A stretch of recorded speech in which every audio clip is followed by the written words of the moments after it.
By the way, we are not far away. This is what, to your point, I'm incredibly amazed people haven't written about this.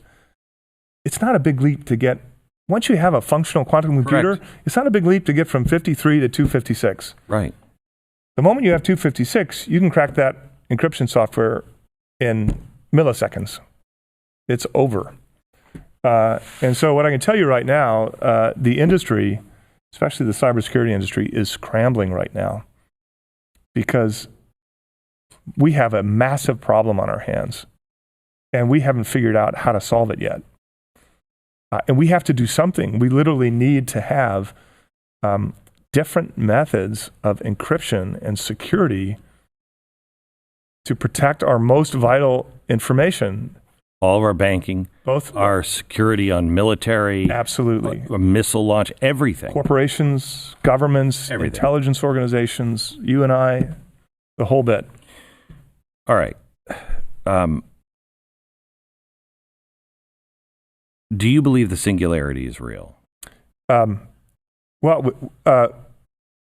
you know, it's a very frightening thought. The thought that we get to. So, what happens after artificial general intelligence? Which so let's start here because go define AI, AGI, and ASI. Right. So right now, what we have is narrow AI. We can take AI and apply it to a very specific task, like autonomous driving, and it can train on just that thing, and it could be brilliant at it. Be better than any human at that one thing. 2 billion miles driven, Tesla cars have driven themselves, sometimes with humans sleeping in the seat. Documented. So, you know, we've been there for the last several years. AGI, I believe, will come within 9 years. My prediction is 2028, which is a rock's throw from where we are today. And artificial general intelligence is something that, you know, we can't tell at all whether there's a human or an AI on the other end of the line. If there were a black wall between you and I and we were having this conversation, I would have no idea if I was speaking to you or...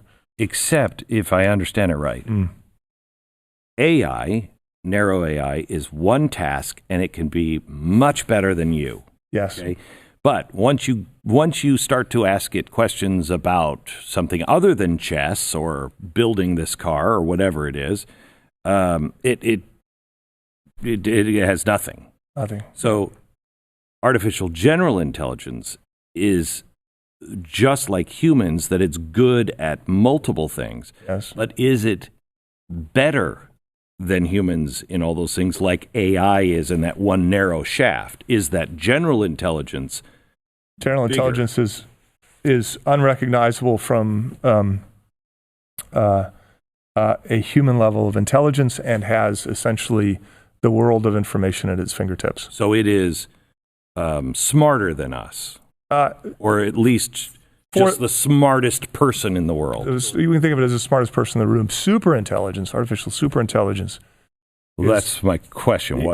Is where the AI is smarter than the single best human in every aspect of life. I've heard that, heard it described as you're having a birthday party in your kitchen, and the cake has been cut, and everybody's been eating it, and you're over here talking, and there's a fly on the plate attracted to the sugar in the cake that's eating. That fly has no idea what the cake is, sugar is, the plate, the kitchen, the people, no idea. In that case, we are the fly, and a SI, artificial superintelligence, the people. Would you say that's accurate? That's an interesting description. But not accurate? It's not inaccurate at all. It's such a... I like to think about it as something that is better than any expert in their field on the face of the earth. Right. And it moves so rapidly that you can't understand it, you can't follow it, because it's it's crunching things so quickly. Well, and it has the ability to make connections between things that we would think have no connection whatsoever. Correct. So it can synthesize everything, all of the world's information, real time. So let me go back then to what we were talking about. I'm the driver who wants to take my old Pontiac on the road, and it's a superhighway. When we hit AGI 2028, and it is being able to make many of these connections, I can't keep up with things. If I want to compete, I need to. Musk just had his what's a new technology? It's like a thread, almost a sewing machine into the head. Basically, the company's called Neuralink, and Neuralink. Yes, it's a brain-computer interface. Basically, very, very tiny, minuscule holes, and inserting wires into the brain for the purpose of connectivity. Correct. So now I'm connected to the connected world. I'm connected to AGI, which would give me a great advantage over anybody else. Yes. I mean, you're now in a place to where you literally would be a monkey if you don't have that. You can't compete. How far away are we? I mean, Musk says 5 years away from his technology being ready. How far are we away before the real wealthy, who are be the ones that get it first in any technology? How long before some people have that? Yes. And others don't. Yeah. I believe we'll absolutely have that within 10 years. Oh, my God. And what's interesting about this is actually, so I believe actually Musk's timeline, because we're doing it already. So if we think about people that have been injured or wounded. My daughter has seizures. She's going in. For his is, I think, 1,000 or 10,000 times stronger than what they have now. Sure. But she's going in for surgery for those implants now. To control her epilepsy. Right. So we're connected. We can now control a robotic prosthesis just through an implant in the brain. And that's not the same as being connected to a supercomputer or to the cloud, but it's not that big of a leap to think that as our own abilities, this essentially exponential growth in artificial intelligence technology, our ability to design these systems to enable this brain-computer interface, it's not a leap to realize that this is a matter of years, not decades. So I said to Ray, as we talked about this as well, this 10 years ago, what about the people who want to be Amish? Leave me alone. Leave me alone. I like me the way I am. I don't want that connectivity. Yeah. You're the guy in the car that can't go around. You'd almost have to be like the Amish with the horses, and you're living over here. Yeah. You know what I mean? Because you're a dummy. Yeah. So what happens? What should we be? Is anybody talking about some of the philosophical problems that we're going to be facing within 10 years? There is, to be fair, there is a lot of very thoughtful discourse and discussion about how we're going to deal with this at a societal level. There's not much being done about it, which is a complaint that I have. Nobody's even talking to the average person in America. They're going to be blindsided. They're not going to see this stuff coming. I'll give you a good example of a good actor and proactive, positive action taken by Amazon. Not surprisingly, I think, actually. So Amazon has undergone an effort to train tens of thousands of its employees on machine learning, a form of artificial intelligence, over the course of the next several years. Most people don't know this, but Amazon is one of the most prolific artificial intelligence companies on earth. They use it pervasively throughout their entire business, everything from their logistics business to, I don't know, have you ever been in one of their Go stores? It's extraordinary. You walk into the front of the door, you open your Amazon application, you scan it through the gate, you walk in, take a bag, take things off the shelf, whatever you want, and you just walk out the store. You do nothing. You do nothing. Because the entire store is wired with computer vision. It knows exactly which products you take. It already knows who you are because it's recognized your face. And when you walk out, your account is charged instantly. Completely frictionless. There are no cashiers in the store.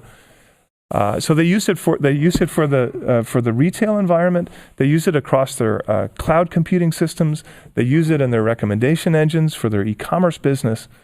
And they recognize that if they don't retrain their workforce, nothing. They can't continue the growth trajectory that they're on. Right, and you come to a point to where that sounds great. I want to live in that world. Yeah. But what happened? How are these other people making a living? What are they doing? All these jobs have been replaced. That's wonderful, and it's one reason why Yang has been interesting to me. I disagree with his conclusions, but when he's talking about UBI, it doesn't work. In my opinion, it doesn't work. Correct. It won't work. Correct. However, at least he's having the conversation of, we're going to have, the Mark Zuckerbergs on crack cocaine, steroids, Nazi kind of experiments to keep the body going. That person that is really in control of a lot and the money, and I don't see how that's going to change.